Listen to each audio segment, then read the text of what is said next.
Hello friends, இப்போ கிழங்கு வாங்கிட்டு வந்ததை உரிச்சிட்டோம். உரிச்சு இப்போ வந்து சுரண்ட போகிறோம்.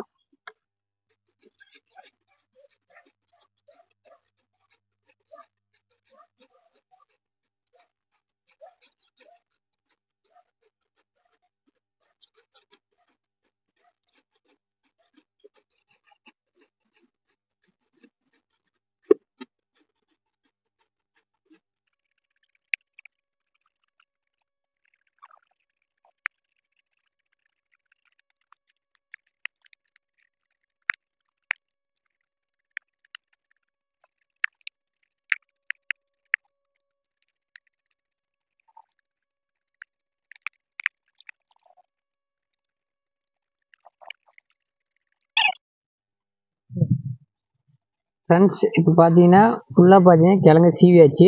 சீவி வந்து பார்த்தீங்கன்னா நல்லா சூப்பராக வந்திருக்கு. இது கூட பார்த்தீங்கன்னா சர்க்கரையை வந்து சேர்க்க போகிறோம். கிழங்கு கூட பார்த்தீங்கன்னா சர்க்கரையை நல்லா மிக்ஸ் பண்ணிக்கலாம்.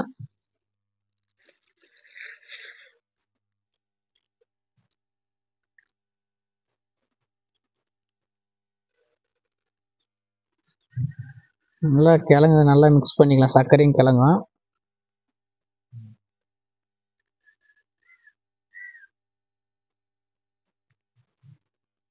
அவங்களுக்கு தேவையான அதிகமாக சர்க்கரை வேணும்னா கொஞ்சம் அதிகமாக சேர்த்துக்கோங்க, கொஞ்சம் கம்மியாக இருக்குன்னா சர்க்கரை கொஞ்சம் கம்மியாக சேர்த்துக்கோங்க.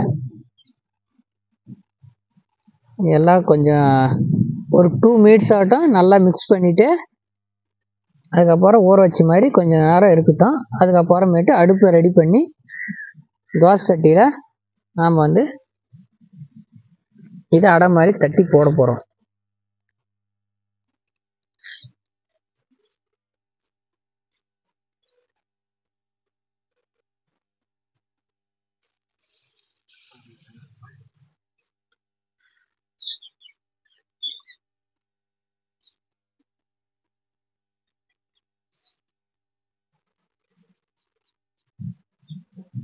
ஹலோ ஃப்ரெண்ட்ஸ், இப்போ பார்த்தீங்கன்னா ஸ்வீட்டான கிழங்கடை ரெடி ஆகிடுச்சு.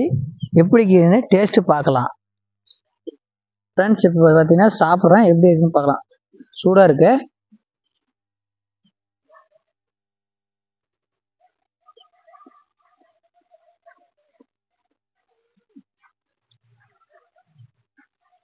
அவ்வளோ சூப்பராக இருக்குது. கிழங்குக்கும் அந்த இதுக்கும் அவ்வளோ டேஸ்ட்டாக இருக்குது.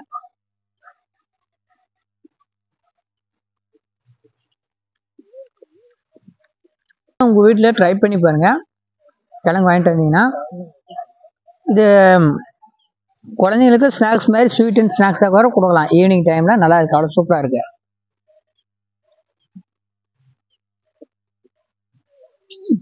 அப்படியே நம்ம சேனலை சப்ஸ்கிரைப் பண்ண நண்பர்கள் சப்ஸ்கிரைப் பண்ணிடுங்க ஃப்ரெண்ட்ஸ். நீங்களே சொல்கிறோம், அவ்வளோ சூப்பராக இருக்குது ஃப்ரெண்ட்ஸ் இது.